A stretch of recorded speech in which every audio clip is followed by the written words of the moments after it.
जबरदस्त लीडर कहें, पेरेंट्स कहें, हमारे इस परिवार के मुखिया कहें, हम सबको देखने वाले, हमारी देखभाल करने वाले, हमारी हमारी हर फसल को खाद बीज समय समय पर जब भी चाहिए वो खाद बीज देने वाले, और हमको एक अंकुरित बीज से बट वृक्ष बनाने वाले गुरुदेव श्री अजय कदम जी का मैं स्वागत करता हूं, वंदन करता हूं, नमन करता हूं, और मैं जोरदार हाथ ऊपर करके जोरदार तालियों के बीच में आपको इनवाइट करता हूं। Sir please come on the stage, and आपकी जो ट्रेनिंग मिलेगी उससे निश्चित तौर पे हम लोगों को बहुत बड़ा लाभ होने वाला है। सर प्रणाम, आपका स्वागत है। Thank you very much. Sir बोले इससे पहले मैं सभी साथियों से एक निवेदन करूंगा कि आज सबके हाथ में पेन कॉपी होना चाहिए। बिल्कुल सर, बिल्कुल। ये मेरी रिक्वेस्ट समझ लें, ये मेरी अपनी टीम के लिए प्रार्थना है। हम ज्ञान बहुत लेते हैं लेकिन भूल जाते हैं, लेकिन अगर आपने ये मीटिंग पूरी सुनी तो आखिरी में आपको ये अफसोस हो सकता है कि शायद ये बातें हमें लिख लेनी चाहिए थी। तो हम अपने घर में बैठे हैं, पेन कॉपी हमारे घर में उपलब्ध रहते हैं, और मुझे उम्मीद है कि मेरी पूरी टीम मेरी इस प्रार्थना को स्वीकार करेगी, और हम एक जबरदस्त सेशन आज लेने वाले हैं। जी सर, मोस्ट वेलकम आपका। हरिओम जी, रिकॉर्ड कर सकते हैं इस मीटिंग को, और मैं अपनी रिकॉर्डिंग चालू है। जी सर, जी सर। चलिए, कुछ साथी नए हो सकते हैं। सबसे पहले मैं अपना परिचय देता हूं। नाम अजय कुमार कदम, पेशे से forest government Madhya Pradesh government के अंदर तृतीय श्रेणी कर्मचारी हूँ, और पिछले 17 साल से मैं वन विभाग में सेवाएं दे रहा हूँ। कुछ समय से मैं आरसीएम का विद्यार्थी हूँ और इसको सीख रहा हूँ, और जो कुछ भी मैं सीखता हूँ ईमानदारी से अपनी टीम को सिखाने का प्रयास करता हूँ। आज का सेशन सर अति महत्वपूर्ण है। हरिओम जी ने आपके बीच में जो बात कही है वो बहुत सटीक बात है, क्योंकि हो सकता है जो मैं आज को आपको देने वाला हूँ, हो सकता है कि कभी इस तरह की ट्रेनिंग देने का हो सकता है मौका फिर मुझे 6 महीने बाद मिले, 1 साल बाद मिले, या इस तरह के जो मेरे विचार हैं जो आपके बहुत काम के हैं, हो सकता है फिर दूसरे सेशन में इतने बढ़िया ना हो। तो सबका मैं एक बार इस कदम चैनल पर बहुत ही स्वागत करता हूँ, वंदन करता हूँ, अभिनंदन करता हूँ। और आज मैं कुछ ऐसी बातें आपके बीच में लाने वाला हूँ जो मनगढ़ंत नहीं है, मनगढ़ंत नहीं होंगी। ये ऐसी बातें हैं जो विशेषज्ञों ने इनको तौला है, और जब भी हम किसी विशेषज्ञ के संरक्षण में, उसके गाइडलाइन में काम करते हैं तो ऐसी घटनाएं घटित होती हैं जो पहले नहीं हुई, और बहुत बड़ी कामयाबी जाती है। कुछ सीनियर साथी आज मेरे बीच में, हो सकता है उनको ये जानकारी मैंने पहले दी है, लेकिन निश्चित तौर पर मेरा ऐसा मानना है कि आज की मीटिंग में 50% ऐसे लोग होंगे इनको मैंने इस तरह से सीक्वेंस वाइज जानकारी नहीं दी होगी। तो मैं आज से अभी से अब सेशन शुरू करता हूं, और आज हम जानते हैं कि हमको क्या करना चाहिए, क्या नहीं करना चाहिए। जिंदगी में अगर हम कोई काम करना चाहिए तो किन लोगों की सलाह लेना चाहिए। एक तो पप्पू पान वाला है और दूसरा उस क्षेत्र का माहिर है। तो आइए मैं आपको कनेक्शन बिठाता हूं आज की मीटिंग से। सर, मैं आपको बता देना चाहता हूं कि समय समय पर कुछ लोग ऐसे होते हैं जो भविष्य दृष्टा होते हैं, जो जिनको हम फिलोसफर कहते हैं, दार्शनिक कहते हैं। ये भविष्य को भांप जाते हैं और ये भविष्य के बारे में कुछ बातें करते हैं कि आने वाले समय में ऐसा होगा, आने वाले समय में ऐसा होगा। और इन बातों के लिए ये 100% व्यक्तियों के लिए ये कोई भी सिद्धांत के बारे में घोषणा करते हैं, लेकिन 95% लोग इन बातों पर गौर नहीं करते, और 5% ही लोग ऐसे होते हैं जो इन बातों को गौर करते हैं, उनकी बातों को समझते हैं, उनकी अवधारणा को समझते हैं और उस पर काम करते हैं। और ये 5% लोग ही आने वाले समय के बिग बिजनेसमैन होते हैं या सफल व्यक्ति होते हैं, चाहे बिजनेस का क्षेत्र हो, राजनीतिक क्षेत्र हो, सामाजिक क्षेत्र हो। लेकिन हम बिजनेस से जुड़े हुए हैं तो हम बिजनेस की बात करेंगे। ये लोग बिग बिजनेसमैन होते हैं। सर मैं आपको कुछ डाटा देना चाहता हूं, इन डाटा को आप समझिए, इससे आपको आरसीएम बिजनेस की आपको एक ताकत समझ में आएगी, आपको अपनी टीम की ताकत समझ में आएगी, आपको अपने लीडर की ताकत समझ में आएगी। मैं सर बता देना चाहता हूं कि सन 1960 और 70 का जो दशक था, इस दशक के अंदर, इस दशक से आने से पहले भविष्य दृष्टाओं ने एक बात की कि ये जो समय है ये मैन्युफैक्चरिंग का है। यानी अगर इस समय में कोई भी बिजनेसमैन निर्माण की वस्तुओं का, निर्माण से संबंधित वस्तुओं का अगर कोई व्यवसाय करता है तो भविष्य का वो बिग बिजनेसमैन कहलाए। सबके लिए बात थी सर, ओपनली बात थी सर, ओपनली घोषणा थी। लेकिन बात आई टाटा को समझ में, बिरला को समझ में, डालमिया को समझ में, जिन्होंने सीमेंट बनाया, लोहा बनाया और मैन्युफैक्चरिंग यानी निर्माण वाली वस्तुओं पर काम किया, इंडस्ट्रियां खड़ी की। और आज टाटा, बिरला, डालमिया, इनका कोई इंडिया के अंदर कोई मुकाबला नहीं। क्यों? इन्होंने विशेषज्ञ की बात। अगले दशक की बात मैं आपको करूं तो सन 1970 से 80 के दशक के बारे में इन्होंने कहा, भविष्य दृष्टाओं ने कहा कि ये प्लास्टिक और पीवीसी का समय रहेगा, प्लास्टिक और पीवीसी का समय रहेगा। तो प्लास्टिक और पीवीसी की जब बात की तो लोगों ने समझा ये भी कोई धंधा है। लेकिन सर चामड़ी बाजार के, दिल्ली के चामड़ी बाजार का आज हर व्यवसायी, प्लास्टिक का व्यवसायी, चाहे वो सेल हो, कोई भी हो, आज बिग बिजनेसमैन है, बहुत ही सफलतम व्यवसायी कहलाए। आने वाले समय के बाद बारे में इन्हीं लोगों ने सन 1980 और जो 90 का दशक था, इस दशक के बारे में कहा गया कि इस समय जो भी अपना काम को इलेक्ट्रिकल के क्षेत्र में ले जाएगा, इलेक्ट्रिकल माने बिजली से संबंधित सामग्रियों के निर्माण की फैक्ट्रियां डालेंगे, उद्योग डालेंगे, वो बहुत सफल व्यवसायी कहेंगे। चाहे बुश वाला हो, चाहे टेक्सला वाला हो, चाहे हितान फैन वाला हो, ये सारे के सारे लोग इसलिए सफल हुए क्योंकि इन्होंने समय पे एक्शन लिया। और ये वो लोग थे जो मात्र 5% लोग थे। सर आने वाले समय के अंदर सन 1990 और 2000 के दशक के बारे में ये कहा गया कि ये जो समय है वो इलेक्ट्रॉनिक्स के क्षेत्र में इसमें वृद्धि होगी। यानी इलेक्ट्रॉनिक्स से मतलब कंप्यूटर, लैपटॉप, मोबाइल, पेजर आदि, ये सारी चीजों का एक बड़ा सा इसमें अंदर बूम आने वाला, इंडस्ट्री आने वाली है। और कुछ लोगों को बात समझ में आई, कुछ लोगों को नहीं आई। 5% लोग आज इसमें सफल हैं। दोस्त यही तो कारण था जो आज भारत का सबसे बड़ा अमीर व्यक्ति अजीम प्रेमजी, सबसे सफल व्यवसायी, जो तेल का कारोबार कर रहा था साहब, उसने विप्रो बना डाली, कंप्यूटर लैपटॉप का कारोबार कर डाला क्योंकि उसको विशेषज्ञ की बात समझ में आई। आज अजीम प्रेमजी की सफलता के बारे में बात करूं तो जितना अंबानी ने कमाया है, धीरू भाई अंबानी ने, उतना तो उसने अपने जीवन में दान किया।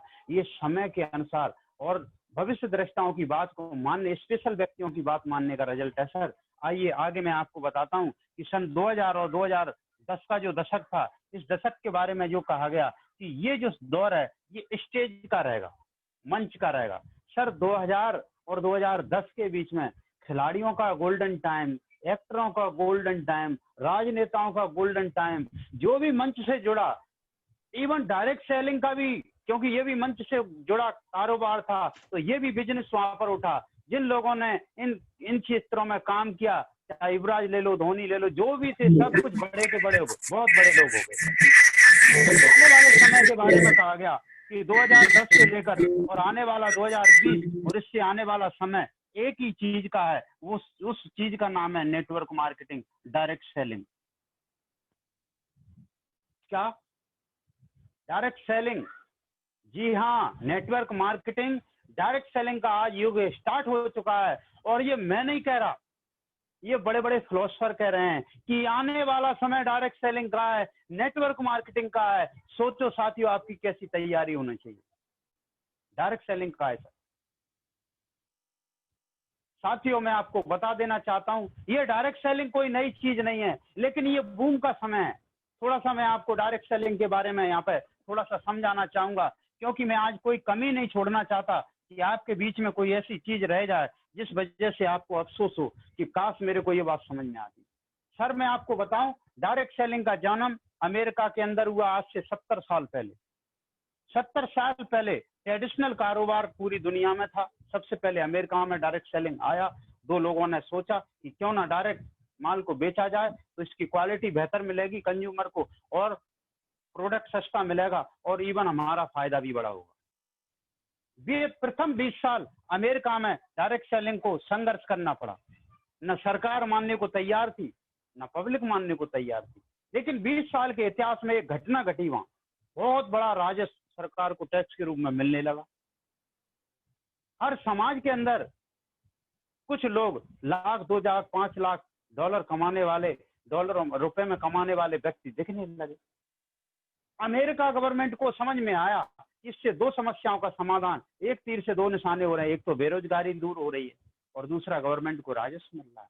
तो गवर्नमेंट ने यहाँ पर एक गाइडलाइन जारी की, इसके लिए एक कानून बना दिया। आज 50 साल बाद अमेरिका नंबर 1 है जीडीपी में। आज कोरोना काल में अमेरिका नंबर 1 है जीडीपी में। आज जापान नंबर 2 पर है और चाइना नंबर 3 पर है। क्यों? यहाँ नंबर 1 पर डायरेक्ट सेलिंग है, यहाँ नंबर 2 पर है और यहाँ नंबर 3 पर है। क्या यहाँ कोरोना नहीं आया? क्या यहाँ लॉकडाउन नहीं हुए? क्या यहाँ की परिस्थितियां नहीं बदली? दोस्त, आज ये ऐसे कारोबार से जुड़े हुए हैं जिससे कहीं कोई प्रभाव नहीं पड़ा। ठीक वैसे ही जैसे आज के समय में आज के आपके टीम लीडर जिन्होंने नेटवर्क बना लिया है, आज उनकी सेहत को कोई फर्क नहीं पड़ा। इसी तरह अमेरिका। दोस्त, अगर मैं पूरी दुनिया की बात करूं डायरेक्ट सेलिंग की, आज पूरी दुनिया के अंदर 350 करोड़ डॉलर का भी चेक है 1 महीने का। डॉलर की बात कर रहा हूं सर, रुपए मत समझ लेना, गलत फहमी के शिकार नहीं हो जाना। मैं यहाँ पर डॉलर की बात कर रहा हूं। आज पूरी दुनिया में 700 ऐसे डायरेक्ट सेलर हैं जिनके खुद के जेट प्लेन हैं। गौर से सुनिए सर, मैं क्या कह रहा हूं। जिनके खुद के जेट प्लेन हैं सर, बहुत बड़ी बात है सर। ये इंटरनेशनल डाटा है। और दुनिया के जो आज 121 देश जो डेवलप कंट्री कहलाते हैं, जो विकसित हो चुके, वो सारे के सारे देश ऐसे हैं यहाँ पर डायरेक्ट सेलिंग धूम मचा रही है। पूरी दुनिया के टॉप 10 देश डायरेक्ट सेलिंग वाले हैं। और आज मैं आपको बता दूं सर, विदेशों में तो गवर्नमेंट ही डायरेक्ट सेलर चला रहे हैं। आज हमारे डोनाल्ड ट्रंप साहब अमेरिका में डायरेक्ट सेलर हैं। बिल क्लिंटन साहब डायरेक्ट सेलर थे। आज अमेरिका सीनेट की बात करूं तो सदन में 70% लोग डायरेक्ट सेलर बैठे हुए हैं। इसलिए आज अमेरिका दुनिया के अंदर नंबर 1 है, क्योंकि पैसे की भूख नहीं, उनको चोरी चकारी के पैसे की जरूरत ही नहीं है। और दोस्त, जिस दिन आज अब मैं इंडिया की बात करूं, आपको थोड़ा सा इंडिया का दृश्य दिखाने वाला हूं सर। आज इंडिया यहाँ है। आज इंडिया कहाँ है? आज इंडिया यहाँ पर है। 20 साल हुए आज डायरेक्ट सेलिंग को। 20 साल इस इंडिया में डायरेक्ट सेलिंग को लगभग 20 साल हुए हैं। इस 20 साल के बाद यहाँ भी गाइडलाइन जारी हुई। इसको जब 50 साल होंगे तो ये दुनिया के ऊपर इंडिया इतना बड़ा जाइंट बन चुका होगा, इतनी बड़ी इकोनॉमी बन चुकी होगी, इतने इसके अंदर खरबपति अरबपति पैदा हो चुके होंगे कि 50 साल के बाद पूरी दुनिया में एक तहलका होगा इंडिया का। क्यों होगा? इसका मैं आपको बहुत बड़ा एक साक्ष्य देता हूं। मल्टीपल का सिद्धांत काम करता है डायरेक्ट सेलिंग में। मल्टीपल होता है, गुणानुपात में बढ़ता है। अभी जब कोरोना फैला तो अमेरिका की स्थिति ये थी, आज अमेरिका 32 करोड़ है और हम 132 करोड़ हैं। जब शुरू में कोरोना फैला तो अमेरिका बहुत चरम पे था। इंडिया में उस समय कोरोना नहीं था। लेकिन जब इंडिया में आया तो अभी एक दिन का डाटा था, 1,27,000 लोग पूरी दुनिया में मरीज निकले थे एक दिन के अंदर, जिसमें से अकेले इंडिया में 1 लाख थे। क्यों? क्योंकि पॉपुलेशन है तो जरूरतें हैं, और जरूरतें हैं तो आरसीएम है, डायरेक्ट सेलिंग है। कहाँ जाएंगे लोग जरूरतें पूरी करने के लिए? दोस्त, आप गलत फहमी के शिकार ना हो। आने वाला जो समय है वो इंडिया के लिए डायरेक्ट सेलिंग के लिए बहुत जबरदस्त समय है सर, जबरदस्त। दुनिया में अब डायरेक्ट सेलिंग ही ऐसा व्यवसाय क्यों है जिसमें जबरदस्त तरीके से लोग कामयाब हो रहे हैं? दुनिया के जितने भी काम हैं वो सिर्फ एक ही तरह से चलते हैं, वो चलते हैं ऊपर से। प्रॉफिट उनमें ऊपर से चलता है, क्रीमियल लेवल से प्रॉफिट चलता है, नीचे की तरह जाता है, बचा कुचा नीचे के लोगों को मिलता है। बड़े लोग हर काम की शुरुआत बड़े लोगों से होती है, पैसे वालों से, अच्छे ओहदे वालों से, सारी चीजों से। डायरेक्ट सेलिंग जो सिद्धांत है ये बहुत उल्टा चल रहा है साहब। इसकी जो है ना, ये अभी बड़ों की समझ में नहीं आया। इसकी शुरुआत छोटे लोगों से बड़े लोगों की तरफ जा रहा है। ऐसा नहीं बड़े लोगों को समझ में नहीं आ रहा, उनको भी आ रहा है, लेकिन यहाँ छोटे लोगों को भी अवसर है। जबकि इधर ट्रेडिशनल में कोई भी कारोबार होता है, यहाँ छोटे लोगों के लिए जो अवसर है वो 0% है, इनके लिए अवसर है ही नहीं। आज ऑनलाइन आया, ऑनलाइन में मुझे ऐसा कोई छोटा व्यक्ति बताओ जो कमाएगा। अरे भाई अभी देखो, अभी आने वाला है रिलायंस मार्ट आने वाले हैं, दुनिया भर के ऑनलाइन सिस्टम आने वाले, कौन कमाएगा? अंबानी। और यहाँ पर हमारे दिनेश चौधरी कमा रहे हैं, हमारा एक आम व्यक्ति यहाँ पर कमा रहा है, हमारे रूपेश सर कमा रहे हैं। तो यहाँ पर एक बिग अपॉर्चुनिटी है सर। यहाँ पर हम डायरेक्ट सेलिंग में यहाँ पर कौन कौन कैरियर बना सकता है सर, मैं आपको बता देना चाहता हूँ। यहाँ पर एक हाउस वाइफ, यहाँ पर पढ़ी लिखी हमारी बहन बेटियां, यहाँ पर हमारे बच्चे, हमारे जवान, हमारे वृद्ध, रिटायर, हर व्यक्ति यहाँ पर डायरेक्ट सेलिंग में अपना कैरियर बना सकता है।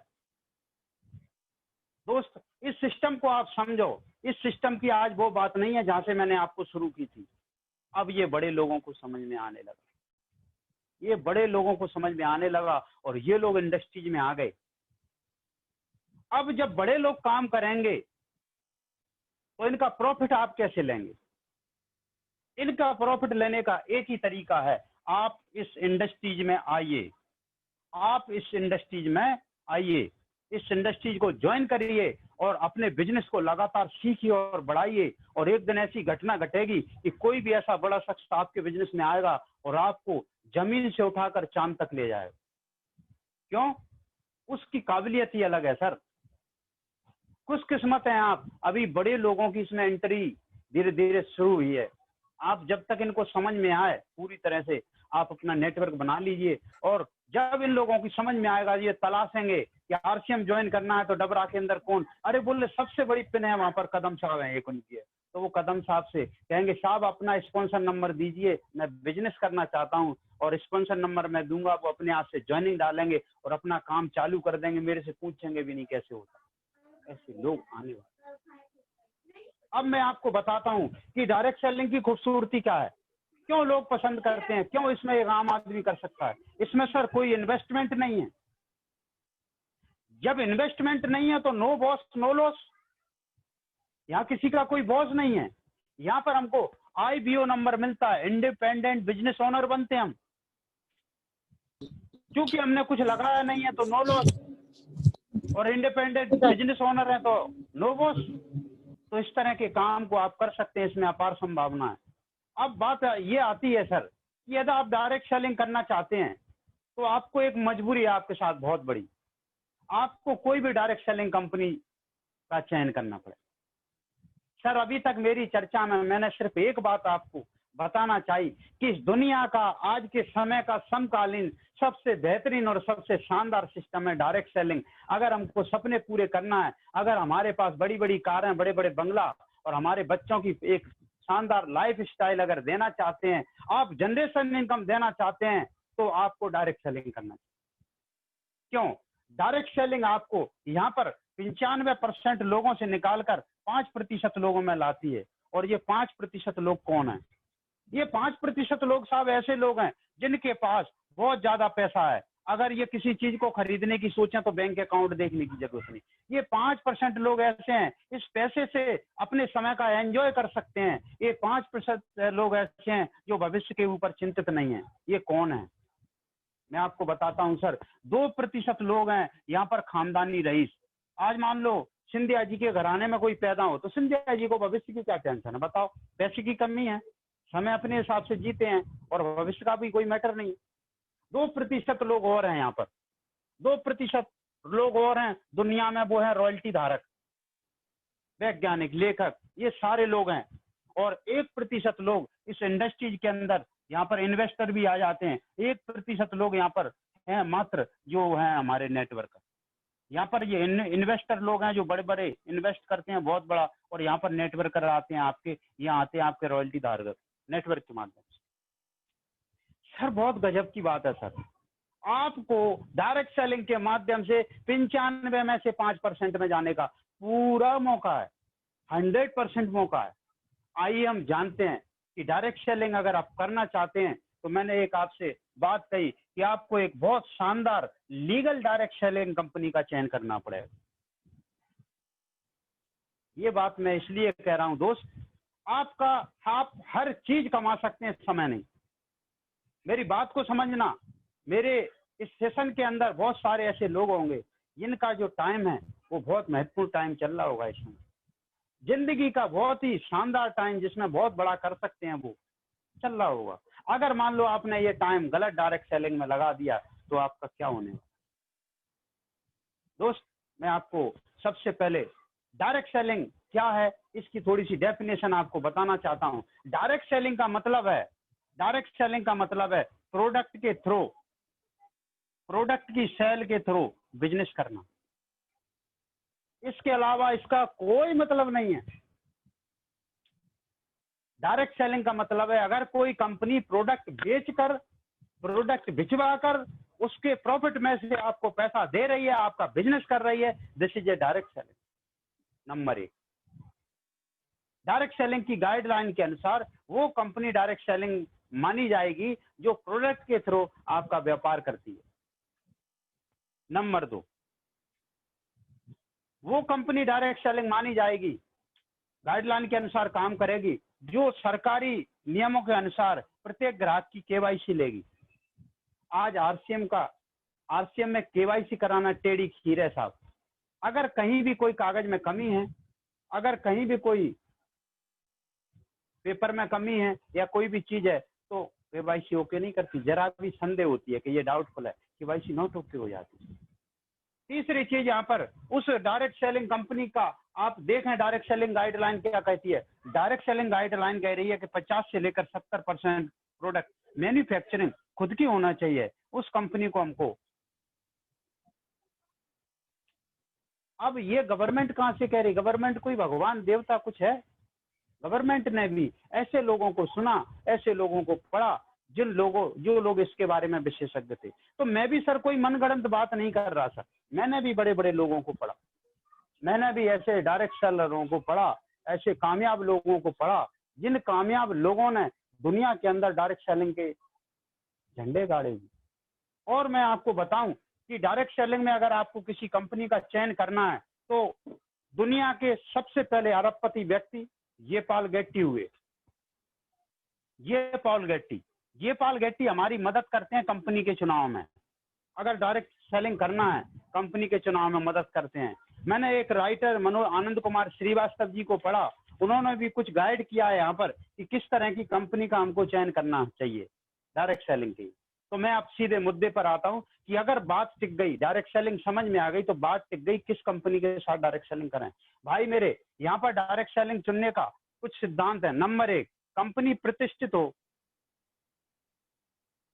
प्रतिष्ठित कौन सी कंपनी होगी? जो कल आई मार्केट के अंदर, कल जन्म लिया है, जो हर 2 महीने बाद अपना मुख्यालय और नाम बदल लेती है 2 साल बाद। जी हाँ, कंपनी प्रतिष्ठित हो। आज उस कंपनी को आप ज्वाइन करें जो कम से कम 15-20 साल पुरानी हो, उसकी साख हो, एक ही नाम से काम कर रही हो, कभी उस पर गंदा कोई विलेम न लगो। ये सबसे पहला किसी भी कंपनी को चुनने का सबसे पहला काम है दोस्त, सबसे पहला। और ये मैं नहीं कह रहा, ये पॉल गेट्टी कह रहे हैं कि ऐसी कंपनी का चयन करो जो प्रतिष्ठित हो, कम से कम 15-20 साल पुरानी कंपनी हो। नंबर 2, यहाँ पर ये हमारी और मदद करते हैं। ये कहते हैं कि कंपनी ऐसी होना चाहिए जिस कंपनी के पास 50 से लेकर 70% की मैन्युफैक्चरिंग यानी उत्पादन क्षमता हो खुद की।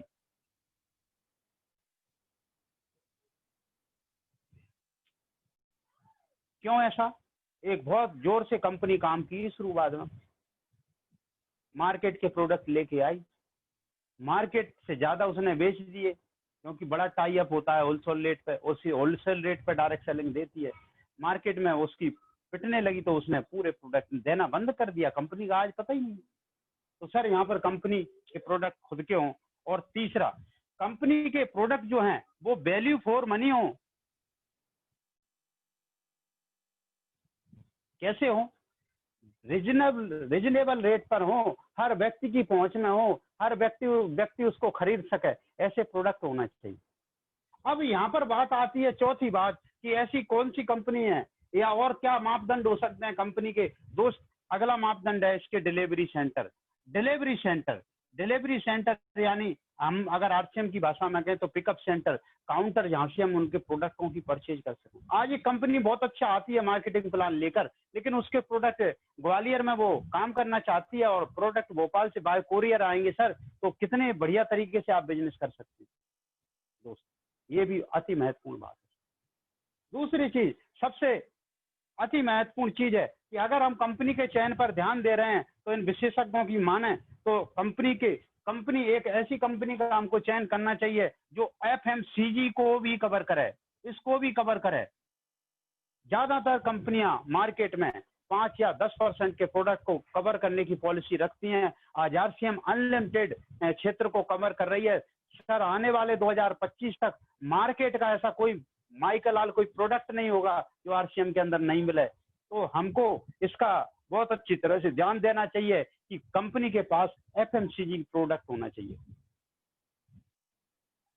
छठवां बिंदु है कि उसमें प्रवेश यानी ज्वाइनिंग का तरीका बहुत सरल होना चाहिए। गवर्नमेंट का कानून है, ज्वाइनिंग फ्री होना चाहिए। यदि कोई कंपनी आज आपको ज्वाइनिंग के नाम पर पैकेज देती है तो पहले ही हल्ले वो कंपनी फर्जी है, आगे बढ़ने की जरूरत नहीं है दोस्त। क्यों? सरकार कहती है कि ज्वाइनिंग के नाम पे आप रजिस्ट्रेशन के नाम पे पैसा नहीं ले सकते। और अगली बात, यहाँ पर मनी सर्कुलेशन नहीं होना चाहिए। ऐसा कोई भी प्लान नहीं हो जो मनी को सर्कुलेट कर रहा हो। ऐसा कोई प्लान अगर किसी कंपनी को कोई कंपनी लेके आ रही है तो वो भी कंपनी आपकी कैसी है, वो भी कंपनी आपकी फर्जी है। दूसरी चीज है कि उसका एजुकेशन सिस्टम कैसा है।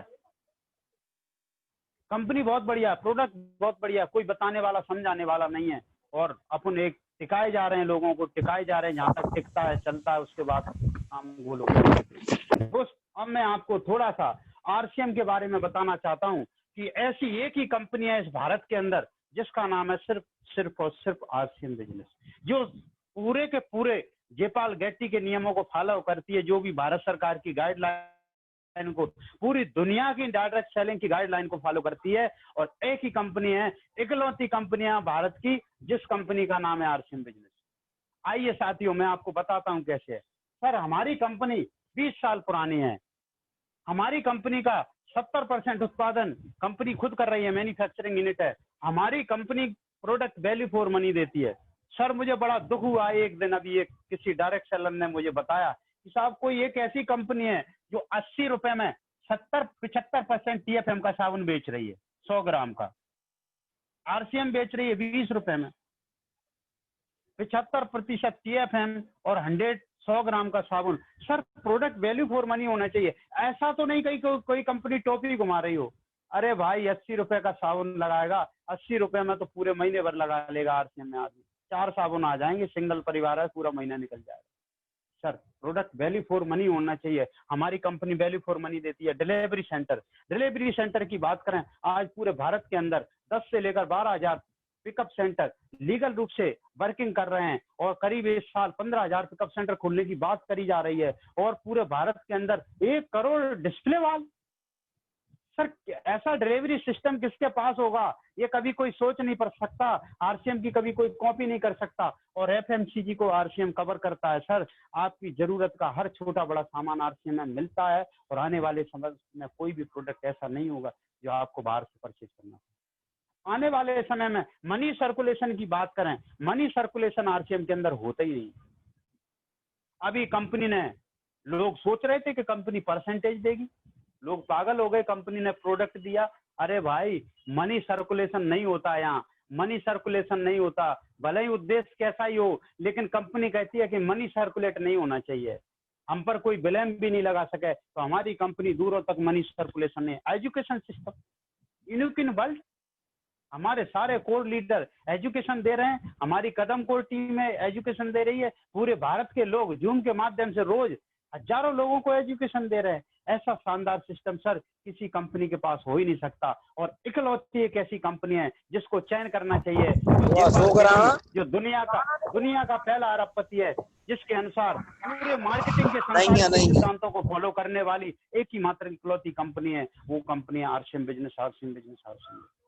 दोस्त, हम ये बात समझ गए डायरेक्ट सेलिंग का युग है, हम ये समझ गए कि भारत में डायरेक्ट सेलिंग करना है तो आरसीएम सबसे बेहतरीन कंपनी है। अब बात आती है सर कि किन लोगों के साथ हम अगर डायरेक्ट सेलिंग करना चाहते हैं तो किसी न किसी लीडर को आपको ज्वाइन करना पड़ेगा। तीसरे बिंदु पर मैं बात कर रहा हूं कि लीडर का चयन। कौन वो व्यक्ति है जो हमारा हीरो है? कौन व्यक्ति है वो जो हमारा हीरो है? कौन बनेगा हमारा लीडर? लीडर का चुनाव अति महत्वपूर्ण है सर। कैसे चुनेंगे आप लीडर को? कैसे चुनेंगे आप लीडर? लीडर के चुनाव में सर बहुत महत्वपूर्ण चीजें हमको देखना पड़ेंगी। सबसे पहले हमको ये देखना पड़ेगा कि ऐसा तो नहीं ये इस लीडर ने इसको कैरियर मान भी लिया या नहीं। आरसीएम कंपनी बहुत बढ़िया है, लेकिन लीडर कैसा है? कहीं ऐसा तो नहीं मनसोख किया तो नहीं कर रहा? तो आप लीडर के साथ जब बैठेंगे, उससे बातचीत करेंगे, उसके वर्क को देखेंगे और उसके बैकग्राउंड को देखना है हमको। कुछ बातें हमको लीडर की देखना पड़ेंगी। सबसे पहले देखना पड़ेगा कि वास्तव में इसको इस कैरियर की जरूरत है या नहीं। ऐसा तो नहीं वो पहले से ऐसे कारोबार में हो कि वो सिर्फ किसी को उमंग आ गई 2-4 दिन 10 दिन करके। इससे लॉस ये होगा सर, अगर उसने आपको ज्वाइन करा लिया और साल 2 साल आपकी खराब कर दी तो आपके जीवन के पैसा तो हो सकता है आप दोबारा कमा लें, दूसरी टीम में जाके आप बिजनेस भी खड़ा कर लें, लेकिन जो 2 साल आपके जीवन के महत्वपूर्ण चल गए उसको आप वापस नहीं कर सकते। लीडर का चयन महत्वपूर्ण है। क्या देखना है? सबसे पहले देखना है कि आपका लीडर एक्साइटेड रहता है कि नहीं। आज नेटवर्क मार्केटिंग डायरेक्ट सेलिंग बिना एक्साइटेड लोगों का बिजनेस नहीं है। नेटवर्क एक्साइटमेंट है तो नेटवर्क है, एक्साइटमेंट है तो आप लीडर है, नहीं तो आप लीडर कहलाने के लायक नहीं। एक्साइटमेंट है कि नहीं?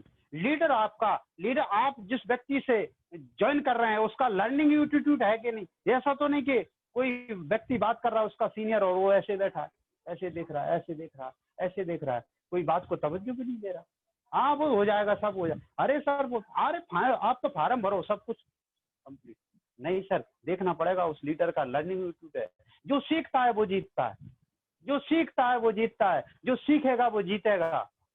तो उसका लर्निंग एटीट्यूड है कि नहीं। तीसरा, उसकी नीड है कि नहीं। वो लर्निंग एटीट्यूड है, तीसरी चीज उसकी नीड है कि नहीं। आज उसका बिजनेस नीड है कि नहीं। आज जिस टीम के साथ आप खड़े हुए हैं सर, मैं आपको 100% इस बात का विश्वास दिलाता हूं, जो आपका टीम लीडर रूपेश कदम है, आज 3 और 4 बिंदु यहाँ तक मेरी चर्चा हुई है, सब पे खड़ा है, सब पे खड़ा हुआ है। सबसे पहली बात, उसने कैरियर चुना है आरसीएम को, मजाक नहीं है सर। आज उसके जीवन में एक ही काम है, आरसीएम के अलावा दूसरा कोई काम नहीं है और करना भी पसंद नहीं करता। और मैं उससे बोलता भी नहीं हूँ कि जिंदगी में कोई दूसरा काम करने की जरूरत भी नहीं है, क्योंकि उसने कैरियर माना है। आज हरिओम सर हैं, कैरियर मान के काम कर रहे हैं। आज धर्मेंद्र सर हैं, आज हमारे जीपीएस परिवार हैं, आज हमारे जेपी रावत जी, आज हमारे भंवर सिंह यादव जी हैं। इस टीम का प्रत्येक लीडर आज इस बिजनेस को कैरियर के रूप में जी रहा है। क्यों? क्योंकि उसके सुपर लीडर कैरियर के रूप में काम कर रहे हैं। सर मैं खुद आपसे व्यक्तिगत अपनी बात करता हूं सर। मैं जिस समय आरसीएम में मैंने ज्वाइन किया, उस समय मेरा जो एजुकेशन लेवल था, जो मेरा आईक्यू लेवल था, जो मेरी तैयारियां थी, बहुत बेहतरीन थी सर। जब मैंने जॉब के लिए अप्लाई किया तो 1-1.5 महीने के अंदर 3 जगह के कॉल लेटर थे सर। रेलवे का था, फॉरेस्ट का था और कर्मचारी चयन आयोग, वर्ग 2 संविदा शिक्षक था। ज्वाइन नहीं किया सर। बात यहाँ भी नहीं थमी, मैं कैरियर में आगे बढ़ा, मैं रॉयल्टी की ओर बढ़ रहा था। उस समय मेरे परम आदरणीय गुरुदेव, मैं नमन करता हूँ शैलेंद्र श्रीवास्तव जी को, वो मेरे पास आए थे बैठ में, उस समय बैठ था और मैंने कहा मैं बड़े सारा असमंजस में हूँ। मेरे हाथ में एक तरफ एसएससी कर्मचारी चयन आयोग 10वीं से जो होती है मैट्रिक लेवल की, उसका चयन का लेटर है सर, और एक तरफ आरसीएम है सर। और अगर मैं आरसीएम का इधर जाता हूं सर तो निश्चित तौर पर आरसीएम डिस्टर्ब होगा। गुरुदेव ने कहा कि यार आप नौकर यहाँ भी हो, राज्य में वहां भी नौकर ही रहोगे, क्या परिवर्तन कर लिया आपने। और वो बात मेरे दिल पर घात कर गई और मैंने कॉल लेटर फाड़ा। सर मैं सेंटर की गवर्नमेंट की नौकरी का कॉल लेटर फाड़ के आया हूँ। ये मेरे कैरियर का सवाल है सर, मैं इसको एज ए कैरियर कर रहा हूँ। मेरी जो नौकरी है वो दाल रोटी के लिए अभी कर रहा हूँ, और ये बिजनेस में कैरियर के लिए कर रहा हूँ। और मैं खुले मंच से आपसे बात करता हूँ, जिस दिन भी मेरी इनकम लगातार 6 महीने आरसीएम की इनकम मेरी सैलरी से 5 गुनी हो जाएगी, 6वां महीना जब होगा जब मैं इस जो नौकरी को रिजाइन कर दूँ। क्या एज ए कैरियर कर रहे हैं? आपका लीडर एज ए कैरियर कर रहा है कि नहीं? उसका लर्निंग एटीट्यूड है कि नहीं? सर ऐसा कभी नहीं होता कि मैं किसी भी मीटिंग में बैठूं मैं डायरी पेन लेके नहीं बैठूं, किसी भी लीडर से बात करूं मैं डायरी पेन लेके बात नहीं करूं, ऐसा नहीं होता सर। आप भी ऐसी आदत में डाल लो। आपकी टीम देख रही है, अगर किसी टीम को आपके साथी को समझ में आ गया कि आपके अंदर लर्निंग एटीट्यूड नहीं है, तो आपको छोड़ के दूसरे लीडर को आज के बाद ज्वाइन कर लेगी। तीसरा सर नीड है क्या? आज रूपेश सर की नीड है। क्यों? सारे रास्ते उनके लिए दुनिया के बंद थे, आज उन्होंने एक रास्ता बनाया डायरेक्ट सेलिंग में, आरसीएम बिजनेस के अंदर, आज टेक्निकल जैसे मुकाम पर। आज मैं 44-45 साल का होने जा रहा हूँ, 44 साल के बाद की स्टेज मेरी चल रही है सर। आज मैं आप कौन सा कैरियर बना सकता हूँ? वो तो चला ही गया मेरा जो था। आज मेरे पास एक ही कैरियर है, वो है आरसीएम बिजनेस। आज जो भी लोग इस बिजनेस के अंदर नीडी हैं, नीडी लोग आपको कामयाब करेंगे सर, क्योंकि उनकी खुद की जरूरत है। आप नीडी लोग हों। और चौथी, ऐसे लोग जो महत्वाकांक्षी हों, जिनके बड़े बड़े सपने हों। ऐसा लीडर होना चाहिए जिसके आपके बड़े सपने हों। अगर आप किसी ऐसे लीडर के साथ काम कर रहे हैं जिसका उद्देश्य है कि 10, 5,000, 20,000 की इनकम आ जाए, दोस्त आप गलत जगह काम कर रहे हैं। अब मैं उन लीडरों को चेताना चाहता हूं कि भूल से भी 10, 5,000, 20,000 की अपनी इनकम की बात मत करना कि मैं इसके लिए काम करूं। महत्वाकांक्षी बनिए। 1 करोड़ से नीचे, 1 करोड़पति बनने से नीचे आपका कोई टारगेट होना ही नहीं चाहिए। क्या मजा है जब जीने में, जब 10-20 लाख नहीं हो कमाने में आरसीएम में? खाक मजा है जीने में जब 10 लाख नहीं हो महीने में। ऐसा कुछ टारगेट बनाओ, आपकी टीम देख के आपको मोटिवेट रहे। जी हाँ दोस्तों, अगर आप हजारों के लिए आरसीएम में आए हैं तो आपका डिसीजन गलत है, आप लाखों की बात। महत्वाकांक्षी। अब मैं मानता हूं कि आप एक अच्छे लीडर की शरण में आ गए, आपका लीडर सही है और आप लीडर बन गए। जब आपका लीडर सही है तो आप लीडर बढ़िया बनेंगे। आज रूपेश कदम इसलिए बढ़िया लीडर है क्योंकि अजय कदम बढ़िया लीडर है। आज हरिओम कदम इसलिए बढ़िया लीडर है क्योंकि रूपेश कदम बढ़िया लीडर है। और आज धर्मेंद्र जी, हमारे धर्मेंद्र कुमार जी बीना से इसलिए बढ़िया लीडर है क्योंकि हरिओम कदम साहब बहुत बढ़िया लीडर। दोस्तों, मैं लीडरों से हाथ जोड़ के निवेदन करता हूं कि छुल्लड़पन छोड़ दो, हल्कापन छोड़ दो, गंभीरता लाओ। दोस्त, जिस दिन आपकी डाउनलाइन को ये बात समझ में आ गई कि मेरा लीडर मेरे लायक नहीं है, आपकी खैर नहीं है सर। आपके सपने उसी दिन टूट जाएंगे, आप उसी दिन बर्बाद हो जाओगे जिस दिन आपकी डाउनलाइन को ये बात समझ में आ गई कि आप उसके लायक नहीं हैं। चिंता नहीं करना सर, सिर्फ अपने अंदर बदलाव कर। अगर कुछ कमियां महसूस करो, अपलाइन से पूछिए सर, आप में कोई कमी नहीं है। अपलाइन से पूछिए, सर मेरी कुछ 10 कमियां बताओ।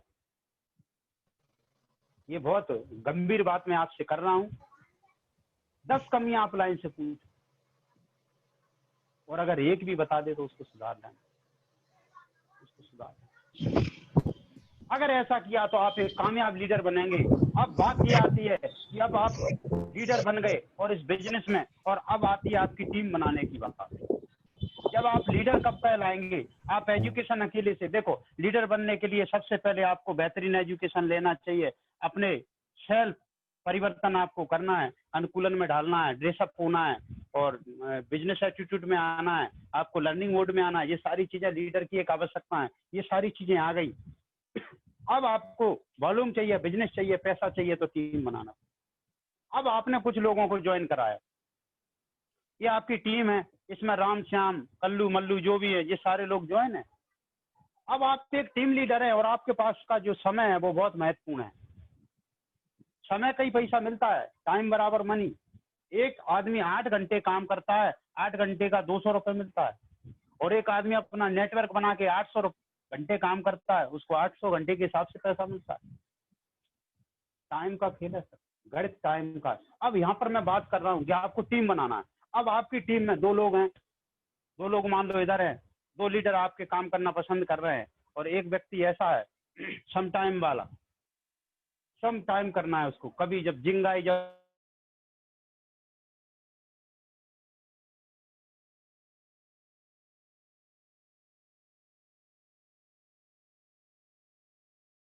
बिजनेस में जरूर कर रहा है, लेकिन वो पूरे सिस्टम से इस बिजनेस को कर रहा है। तो जब वो सिस्टम से कर रहा है, आप इस लीडर का चयन करो, इसके साथ आपको टाइम लगाना। और क्या देखना है डाउन लाइन में, देखो ये आपकी बात मान रहा है कि आपसे बड़ा कोई नहीं है डायरेक्ट सेलिंग में। एक कलेक्टर को भी आप ज्वाइन कराते हैं, आपसे बड़ा नहीं है, ऐसा नहीं आप उसके मान सम्मान को ठेस पहुंचाएंगे। वो आपकी डाउन लाइन है, क्यों? वो इस क्षेत्र का हीरो नहीं है, आपका जो हीरो है उसको देखो कि वो आपकी बात मान।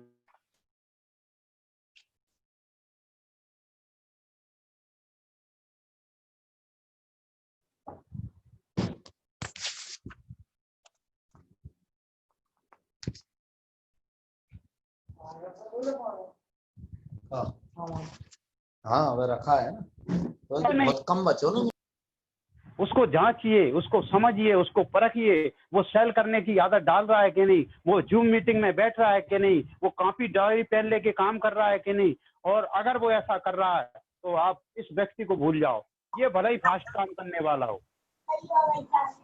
ये मगरमच्छ नहीं हो सकता आपका, ये मगरमच्छ आपका किसी काम का नहीं है। और ये जो शेर है आपका, ये आपको जीवन में कामयाब करेगा, ये आपका डायमंड बनेगा, ये आपका डायमंड बनेगा। इसी तरह दूसरी टीम में भी आपको उन लोगों पे टाइम लगाना है जो लोग बिजनेस को टाइम दे रहे हैं, जो सीखने में ताकत लगा रहे हैं, जो व्यक्ति इस बिजनेस को जी रहे हैं, जो व्यक्ति आपकी बात मान रहे हैं, जो लगातार मीटिंग में आ रहे हैं, जूम।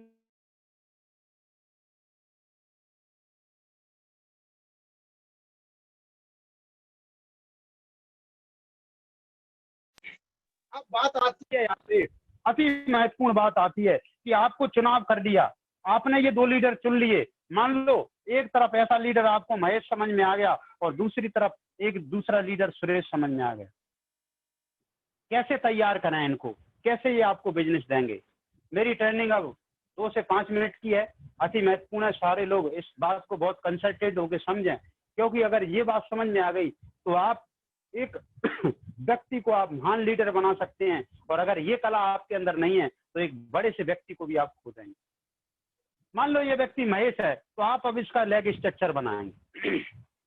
लेग स्ट्रक्चर बनाने का आप यहाँ से काम चालू करेंगे। सबसे पहली बात यह है कि इस महेश को समझो, शुरुआत में इसको समझो। अगर ये समझ में आ गया, हमने समझ इसको पहले ही चुके हैं, अब इसके दोनों टीमें आप तैयार करो, दोनों टीमें तैयार करो। उसकी नेम लिस्ट को समझो, बैठ के नेम लिस्ट में करीब 2 से 3 स्थान इधर और 2 से 3 स्थान इधर डालो। इधर हम आस पड़ोस के लोगों को रख सकते हैं और इधर रिश्तेदारों दूर के लोगों, ऐसे उसका लेग स्ट्रक्चर बनाइए। और एक ऐसा लेग स्ट्रक्चर बनाइए जो विवाद रहे, तो कोशिश करना एक वर्ग के लोगों को एक ही तरफ डालो, दोनों तरफ अलग अलग प्लेसों का चयन करो, आप उस पर तैयारी करो। सर मैं आपको बता दूं, मैं बहुत जिद्दी किस्म का आदमी रहा सर शुरू से। मेरी अपलाइनों ने मुझे डायरेक्शन दिया कि आपको डबरा के पिछोर के लोग सब एक डायरेक्शन में डालना है, मैंने डाले। भाई जो व्यक्ति लेके आया उसके नीचे, वैसे में ज्वाइनिंग मिली डबरा की जेपी रावत जी के नीचे डाल दी, पिछोर की ज्वाइनिंग मिली रूपेश जी के नीचे डाल दी, शिवपुरी की ज्वाइनिंग मिली नोएल साहब के नीचे डाल दी, खुरई की ज्वाइनिंग मिली हरिओम साहब के नीचे डाल दी। मैं सिस्टम का आदमी रहा। अब जब मैंने सब जगह डाल दी और जो मेरी पावर बैक थी, जो बिजनेस ब्रेकअप के बाद जब डेड हुई, कमजोर हुई, अब मैं कहाँ जाऊं? मैं बहुत जिद्दी आदमी था, मैं नहीं माना, मैंने कहीं कोई औठा पटक नहीं की। मैंने भोपाल बिजनेस चालू किया राकेश राजपूत के माध्यम से, सुधीर चौधरी के माध्यम से इंदौर किया, और अभी गुजरात स्टेट में मैंने बिजनेस शुरू किया अपनी दूसरी लेग। यानी लेग स्ट्रक्चर आप ऐसा बनाएं जिसमें विवाद नहीं, तो ही आप लीडर हैं। और अगर इस तरह का लेग स्ट्रक्चर आप तैयार करते हैं, दोनों लेगें किसी भी लीडर की आप तैयार करिए शुरू से। जब दोनों लेगें तैयार होंगी तो वो दोस्त एक दिन हो सकता है वो सीधे टेक्निकल जाए। रॉयल्टी की अभी किसी जी एक फिगर दिखा रहे थे, वो मुझे चित्र बहुत पसंद आया कि गोल्ड से सीधा टेक्निकल, गोल्ड से एमराल्ड। ये हो सकता है सर अगर हम अपने लीडरों का इस तरह से लेग स्ट्रक्चर तैयार करेंगे। और इसी के साथ मैं आज की ट्रेनिंग को यहाँ पर खत्म करूंगा, क्योंकि दोस्त अति महत्वपूर्ण बात थी, मुझे करना बहुत जरूरी था। डायरेक्ट सेलिंग दुनिया का सबसे शानदार नायाब कोहिनूर है, और इस डायरेक्ट सेलिंग अगर आरसीएम इंडिया में करना चाहते हैं तो आरसीएम डायरेक्ट सेलिंग का कोहिनूर है। और अगर आप इंडिया में मध्य प्रदेश में आप करना चाहते हैं तो कदम कोर टीम इसकी कोहिनूर है। और इसके सारे लीडर जैसे मैंने गुण बताए ऐसे गुण वाले हैं सर। और इन्हीं शब्दों के साथ मैं आज की मीटिंग का समापन करूंगा।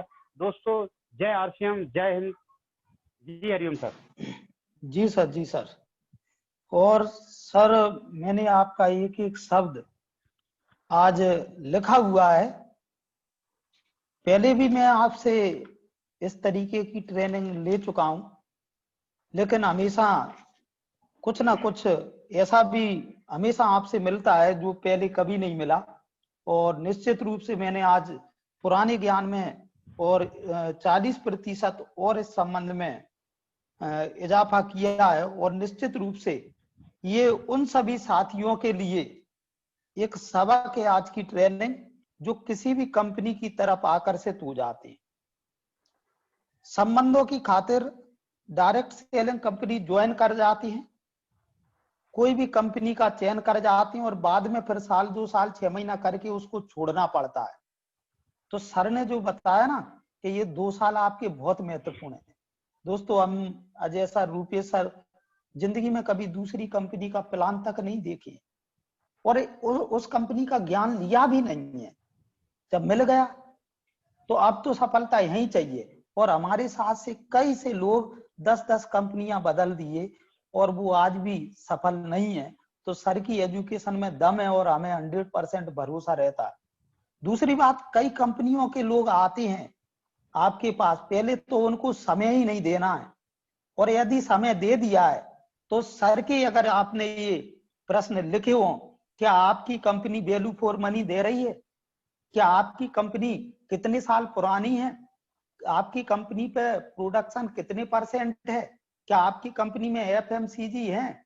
क्या आपकी कंपनी में प्रवेश प्रक्रिया सरल है जिसको एक आम और गरीब आदमी कर सकता है? क्या आपका एजुकेशन सिस्टम क्या है? कैसे सिखाएंगे हमें? आपकी कंपनी में कोई मनी सर्कुलेशन तो नहीं है? ऐसी कंपनी है? ये प्रश्न कीजिए उस आदमी से, हवा निकल जाएगी। सर, सबसे पुरानी कंपनी आरसीएम, सर ने बताया 20 साल पुरानी है, 50 से 60% प्रोडक्ट खुद है। वैल्यू फॉर मनी तो ट्रेडिशनल नहीं दे पा रहे इतना जितना आरसीएम दे रहा।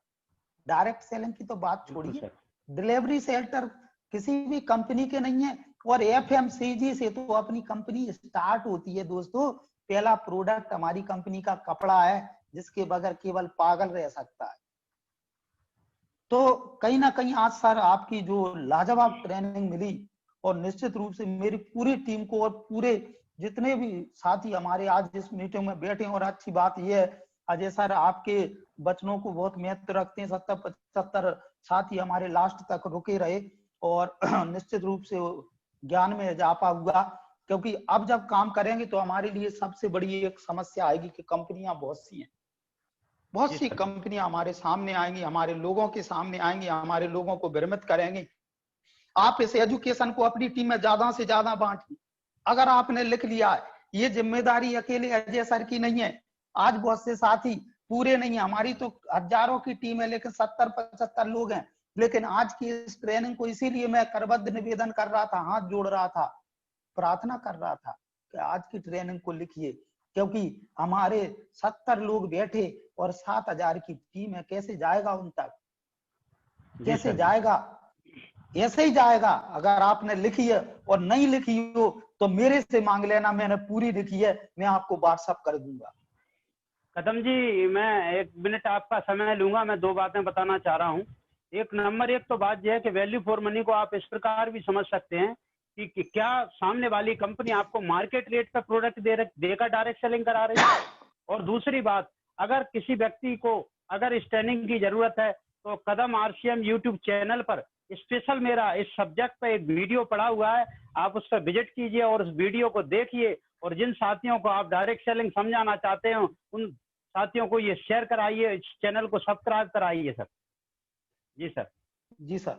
और मुझे इतनी अच्छी लगी सर, मैं अभी बाहर से आया था इसीलिए सामने नहीं आ पाया, और मैंने मैडम से इच्छा की थी कि मैडम चाय पिलवाइए, और ऐसा मुझे लगा था कि चाय पीना चाहिए। मेरी चाय भी आई, लेकिन जैसे ही सर की मीटिंग स्टार्ट हुई और मेरा पूरा ध्यान सर की तरफ गया और वो चाय का पता ही नहीं चला, ठंडी हो गई। सर ऐसी ट्रेनिंग देंगे तो क्या होगा सर। विलास सर, तो थैंक यू वेरी मच आपको, और बहुत बहुत शुभकामनाएं आपको पुनः। आज का दिन वाकई में हमारे लिए खुशकिस्मत रहा और आपका रहा। इसी के साथ में आप सभी को धन्यवाद देता हूँ, आभार व्यक्त करता हूँ। आपने बहुमूल्य समय दिया, समय की कदर करिए, इधर उधर ना लगाइए, समय सही जगह पर लगाइए। और निश्चित रूप से हमारी डायनामिक टीम है, इन सारे सिद्धांतों पर काम वैसे ही करती है, हमें इस बात में कोई संदेह नहीं है। तो सभी को जय RCM और शुभ रात्रि। कल फिर मिलेंगे 8 बजे। जी सर।